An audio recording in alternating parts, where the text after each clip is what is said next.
नमस्कार, मैं doctor A के गौतम, सह आचार्य प्राणी शास्त्र, राजकीय बांगड़ महाविद्यालय डीडवाना, बीएससी सेकेंड ईयर के पेपर थर्ड, जूलॉजी के पेपर थर्ड के लिए आज के मेरे व्याख्यान में समस्त विद्यार्थियों का एवं यूट्यूब चैनल को देखने वालों का हार्दिक अभिनंदन।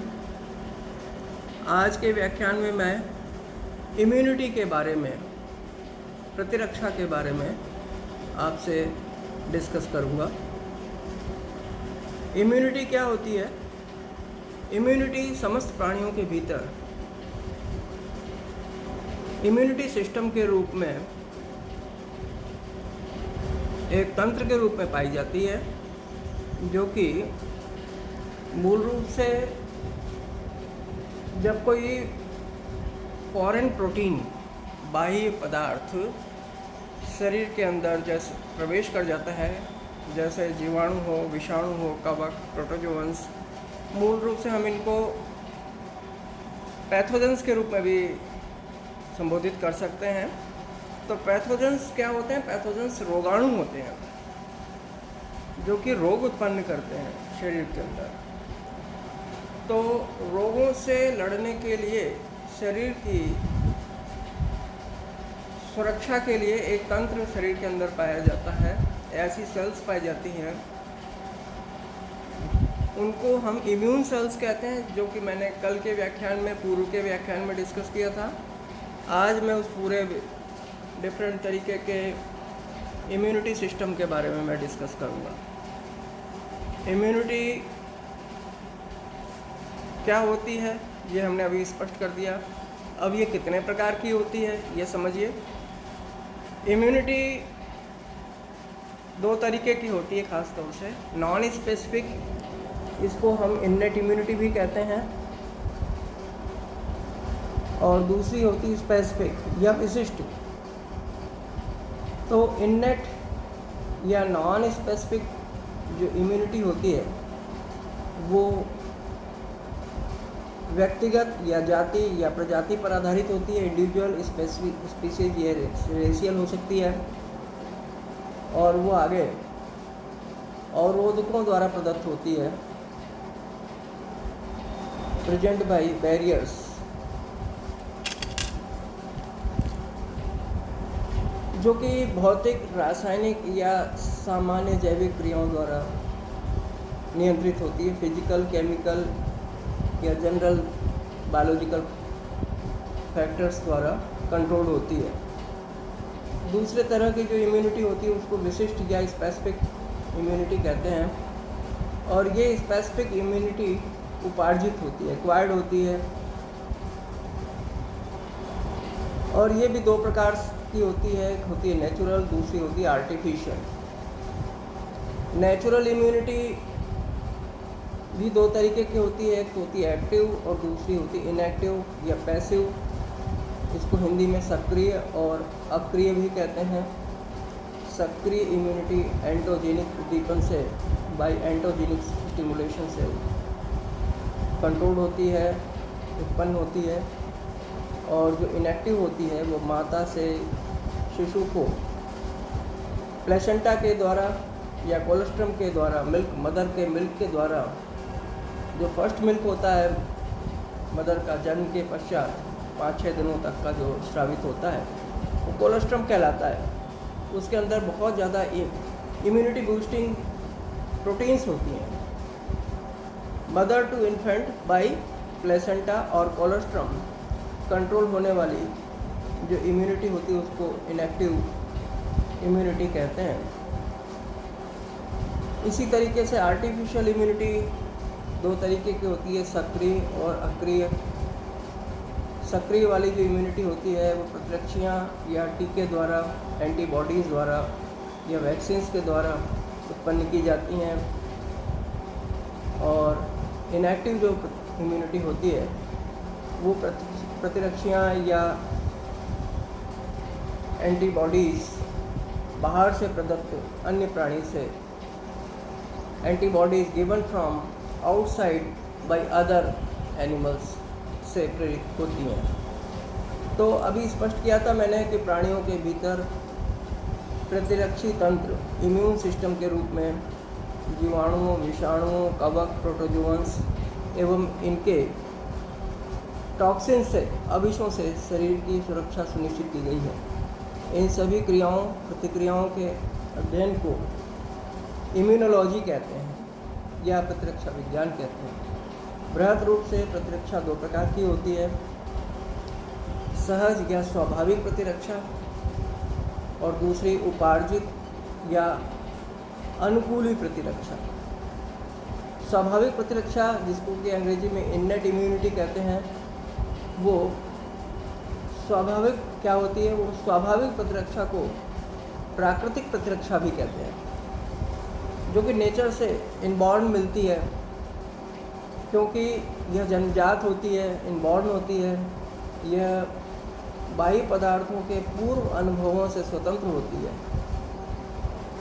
इस प्रकार की स्वाभाविक प्रतिरक्षा में प्राणी की एक जाति विशेष में एक किस्म के जीवाणु के प्रति स्वाभाविक प्रतिरक्षण क्षमता उपस्थित होती है। एक पर्टिकुलर वायरस हो, बैक्टीरिया हो, फंगस हो, उनके प्रति ये उत्पन्न होती है, या कोई प्रोटोजोन्स हो उनके प्रति उत्पन्न होती है। आगे इन्हें इन शीर्षकों के अंतर्गत अध्ययन किया जा सकता है। इसके जो फैक्टर्स हैं इम्यूनिटी को कंट्रोल करने वाले, वो क्या क्या हो सकते हैं वो आप समझें। पहला फैक्टर होता है फिजिकल फैक्टर्स। म्यूकस के स्तर, म्यूकस लाइनिंग, हानिकारक सूक्ष्म जीव जो देह में प्रवेश करने की चेष्टा करते हैं। म्यूकस कला द्वारा स्त्रावित म्यूकस, जो कि लसलसा पदार्थ है। दूसरा स्किन या त्वचा, त्वचा के बाह्यतम परत सूक्ष्म जीवों को देह में प्रवेश करने से रोकती है। तीसरा है सीलिया या रुमाब, वे सूक्ष्म जीव जो किसी प्रकार से शरीर में प्रवेश पा जाते हैं एवं वे जो म्यूकस के भीतर भी नहीं रोके जाते, उन्हें रोमावी क्रियाओं द्वारा या सीलिया के द्वारा, हेयरी सब्सटेंस जो सेल्स के बाहर पाए जाते हैं उनके द्वारा साफ किया जाता है। इसी तरीके से छींकने या खांसने से, स्नीजिंग या कफिंग के द्वारा, इससे बलपूर्वक सूक्ष्म जीवों को बाहर निकाला जाता है। जो एक्सेस में कोई भी foreign protein, allergic substance, allergic particles शरीर में प्रवेश कर जाते हैं तो छींकने, शरीर के द्वारा छींक आती है, छींकता है, खांसता है, जिससे वो शरीर से बाहर निकल जाता है। अब जैव रासायनिक फैक्टर्स क्या हो सकते हैं ये समझिए। जैव रासायनिक फैक्टर्स भी निम्न प्रकार के हो सकते हैं। त्वचा के स्रोत, स्किन सिक्रीशंस, अनेक प्रकार के स्राव सिक्रीशंस जैसे कि पसीना, वसा, अम्ल आदि, जो कि एंटीसेप्टिक की तरह कार्य करते हैं। और भी पाचन तंत्र एवं नासा स्राव, नाक से स्रावित होने वाला जो म्यूकस होता है, कफ होता है, वो पाचन तंत्र मतलब पाचन के पश्चात लार्ज इंटेस्टाइन से स्रावित बाहर निकलने वाला एक्सक्रीटरी सब्सटेंस के साथ में भी निकलते हैं हानिकारक सब्सटेंस। इसमें HCl एवं गैस्ट्रिक जूस आते हैं। इनके द्वारा इन फॉरेन प्रोटीन्स को रोकने का काम किया जाता है। इसी तरीके से इंटरफेरोन्स एवं लाइसोजाइम, ये भी सूक्ष्म जीवों से शरीर की रक्षा करते हैं। इसी तरीके से होता है सेलुलर फैक्टर्स। सेलुलर फैक्टर्स में क्या होता है? फैगोसाइटोसिस की क्रिया होती है, जो कि प्रोटोजोन्स से विकसित हुई है। प्रोटोजोन्स को सबसे पहले आपने अमीबा में पढ़ा होगा। तो फैगोसाइटोसिस, यह कोशिका दो प्रकार की होती हैं, माइक्रोफेजेज और मैक्रोफेजेज। माइक्रो मतलब सूक्ष्म और मैक्रो मतलब लार्ज, और फेजेज का मतलब होता है टू ईट, अर्थात जो भक्षण करती हैं। तो ब्लड में मोनोसाइट्स पाई जाती हैं। एक प्रकार की सेल्स होती हैं WBC की फैगोसाइटोसिस की प्रक्रिया जो है, इस प्रक्रिया के भीतर उपस्थित लाइसोसोम्स के द्वारा एंटी माइक्रोबायल सब्सटेंस प्रतिजीवाणु तत्व का सीक्रेशन कराया जाता है। लाइसोसोम्स का मुख्य कार्य आप जानते हैं विघटन करने का होता है, और ये लाइसोसोम्स एंटी माइक्रोबायल सब्सटेंसेस को सीक्रेट करते हैं, जिसके द्वारा फॉरेन प्रोटीन या फॉरेन पार्टिकल जो शरीर में प्रवेश कर गया है उन सूक्ष्म जीवों को नष्ट करने का कार्य किया जाता है। इसी तरीके से है नेचुरल किलर सेल्स।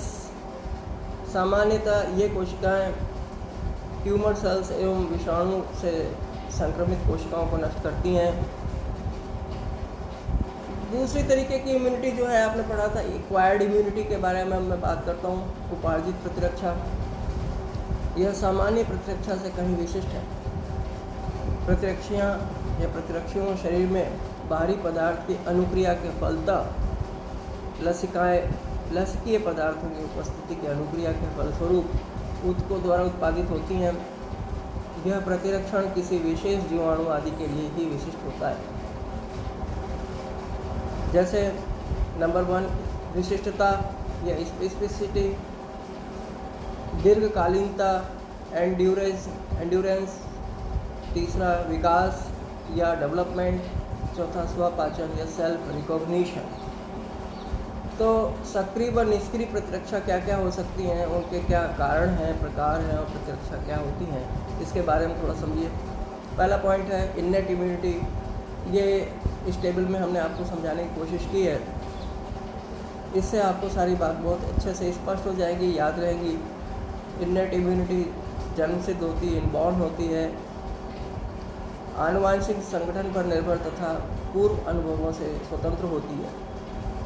इसका कारण क्या होता है? प्रतिरक्षा भक्षक सेल्स या फैगोसाइट्स एवं लाइसोसोम जैसे रक्षात्मक पदार्थों द्वारा उपलब्ध होती हैं, और इसका उदाहरण है कुत्ते बिल्ली में होने वाले घातक डिस्टेम्पर रोग से मानव की प्रतिरक्षा होती है। दूसरी उपार्जित एक्वायर्ड, ये प्राकृतिक होती है और सक्रिय होती है। किसी बाह्य उत्पाद के प्रभावन के पश्चात एंटीबॉडीज़ का उपार्जन, कोई भी बाह्य प्रोटीन वो अंदर शरीर में जब प्रवेश कर जाता है, उसके इन्फ्लुएंस से, उसके प्रभाव से एंटीबॉडीज़ का उपार्जन दीर्घकालीन एवं विशिष्ट प्रतिरक्षा, उदाहरणार्थ पोलियोमाइलाइट्स का संक्रमण, वायरस के प्रभाव के पश्चात आदि, ये सारी इसमें पढ़ा जाता है। इसकी प्राकृतिक तरीके की जो होती है वो निष्क्रिय होती है, पैसिव होती है। वायरस के प्रभाव के पश्चात इंटरफेरोन का निर्माण होता है। इंटरफेरोन्स अस्थायी एवं सामान्य नॉन स्पेसिफिक होते हैं। जैसे पोलियो की प्रतिरक्षा का जनक से, पोलियो की प्रतिरक्षा में जनक से संतति में आवली स्थानांतरण, आवल मतलब प्लेसेंटा से प्लेसेंटल ट्रांसफ़र अस्थायी विशिष्ट प्रतिरक्षा होती है। माँ के प्लेसेंटा से काफ़ी एंटीबॉडीज़ डेवलपिंग एम्ब्रियो में और शिशु में न्यूली बॉर्न बच्चे के अंदर पहुंच जाती हैं, पहले से जन्म से पूर्व ही पहुंच जाती हैं। इसी तरह से आर्टिफिशियल इम्यूनिटी क्या होती है, ये भी दो तरीके की होती है, एक्टिव और पैसिव। तो एक्टिव के अंदर इम्यूनाइजेशन के पश्चात उपार्जन, उदाहरणार्थ पोलियो के टीके के पश्चात दीर्घकालीन एवं विशिष्ट प्रतिरक्षा। दूसरा रक्षात्मक एंटीबॉडीज़ के ग्रहण करने के पश्चात उपार्जन, उदाहरणार्थ पोलियो वायरस के प्रति विरोधी एवं पूर्व निर्मित एंटीबॉडीज़ के स्थानांतरण के पश्चात अस्थायी विशिष्ट प्रतिरक्षा उत्पन्न होती हैं। एंटीजेंस के स्त्राव के अनुसार उपार्जित प्रतिरक्षा, ये दो तरीके की होती है, प्राकृतिक एवं कृत्रिम। तो नेचुरल एवं आर्टिफिशियल को आप समझिए। नेचुरल के अंदर नेचुरल एक्टिव इम्यूनिटी में इस प्रकार की इम्यूनिटी प्राणी में एंटीजेंस के प्राकृतिक संक्रमण के फलस्वरूप उत्पन्न होती है। उदाहरण के लिए चेचक या स्मॉल पॉक्स रोग से ठीक हो रहे व्यक्ति में प्राकृतिक सक्रिय प्रकार की प्रतिरक्षा उत्पन्न होती है। कुछ वायरल डिजीज जैसे गलसुआ मम्स कहते हैं जिनको कहते हैं, एवं चेचक के संक्रमण के उपरांत रोगी में उनके प्रति कई बार जीवन पर्यंत तक की प्रतिरक्षा उत्पन्न हो जाती है। इसके विपरीत कुछ जीवाणु जनित रोगों जैसे बैक्टीरियल डिसेंट्री इत्यादि में अर्जित प्रतिरक्षा छोटी अवधि की होती है। इसी तरीके से कृत्रिम सक्रिय प्रतिरक्षा या आर्टिफिशियल एक्टिव इम्यूनिटी क्या होती है? ये प्राणी में इस प्रकार की प्रतिरक्षा की वैक्सीनेशन के फलस्वरूप प्राप्त की जाती है। मृत अथवा जीवित परंतु रोग उत्पन्न करने की क्षमता नष्ट किए हुए एट्यूनेटेड रोगाणुओं अथवा उनके टॉक्सिन से वैक्सीन्स का निर्माण किया जाता है। एंटीन्यूएशन के कारण सूक्ष्म जीवों की रोग जनकता तो समाप्त हो जाती है, परंतु इनकी एंटीजेनिसिटी बनी रहती है। इसलिए टीके संक्रमण तो करते हैं परंतु रोग उत्पन्न नहीं करते। जीवित एंटीन्यूएटेड टीकों में एंथ्रैक्स वैक्सीन, पोलियो की सेबिन वैक्सीन, बीसीजी की वैक्सीन हैं और अभी हाल ही में कोरोना की वैक्सीन पूरे विश्व की अनेकों प्रयोगशालाओं में बनाई जा रही हैं। वो भी इसी प्रकार से, इसी मैकेनिज्म से बन रही हैं कोरोना वायरस की वैक्सीन्स। फिर जीवित सूक्ष्म जीवों से निर्मित टीके मृत सूक्ष्म जीवों के द्वारा बनाए गए टीकों से कहीं अधिक प्रतिरक्षा कम समय के लिए ही उत्पन्न की जा सकती है। अतः इन्हें नियमित अंतराल पर बार बार प्रभावित करने की आवश्यकता होती है। प्रथम खुराक प्राथमिक खुराक होती है, प्राइमरी डोज कहलाती है, जबकि बाद में दी गई खुराकों को बूस्टर डोज के नाम से जाना जाता है। उदाहरणार्थ पोलियो की साल्क वैक्सीन। अब क्या होती है निष्क्रिय इम्यूनिटी, समझिए।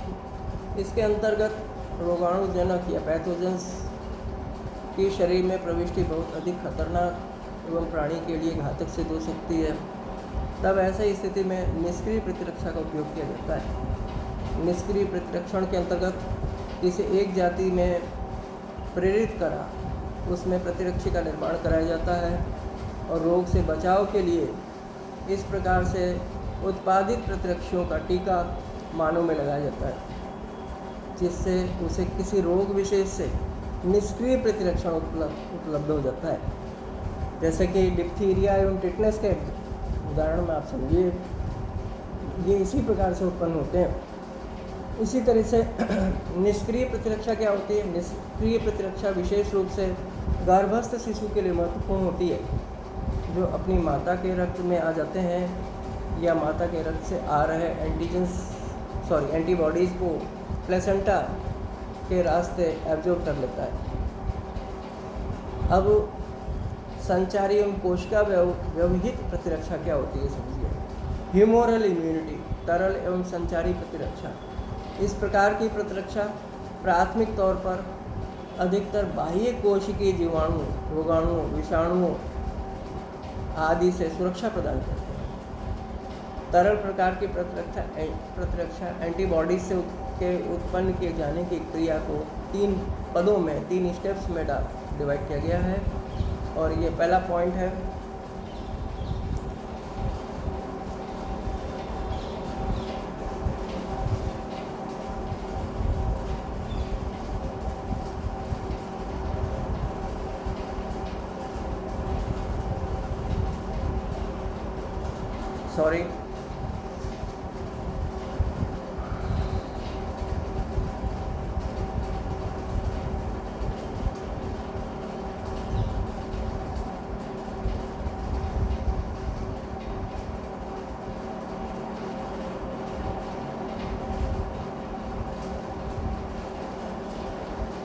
एंटीजन के होस्ट की बॉडी में प्रवेश, वितरण, ऊतकों में भविष्य एवं उचित सक्षम कोशिकाओं द्वारा संयोजित होना। दूसरा है कोशिका द्वारा एंटीजन का संसाधन एवं एंटीबॉडी निर्माण क्रिया पर नियंत्रण। और तीसरा एंटीबॉडी का स्त्रवण ऊतक एवं दैहिक तरल में वितरण तथा उसके प्रभाव, इसमें लेग प्रावस्था, लेग फेज, संतुलन प्रावस्था तथा डिक्लाइन प्रावस्था आती हैं।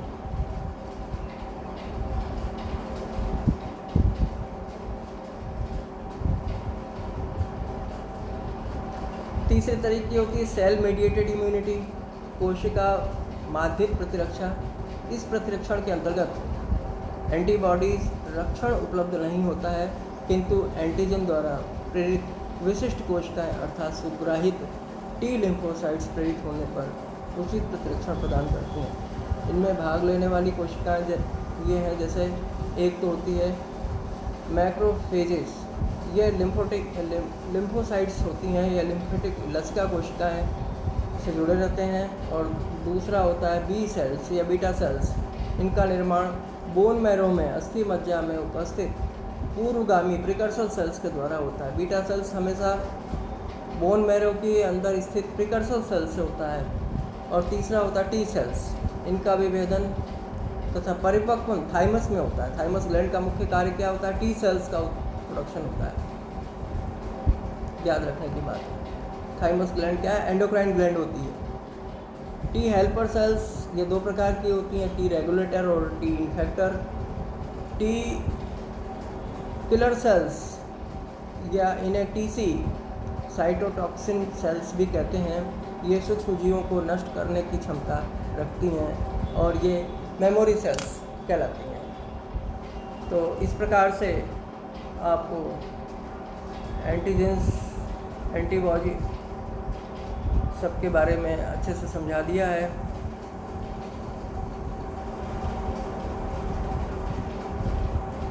Thank you very much. आप इसको समझिएगा और समझने के बाद में कोई प्रॉब्लम हो तो पूछ सकते हैं।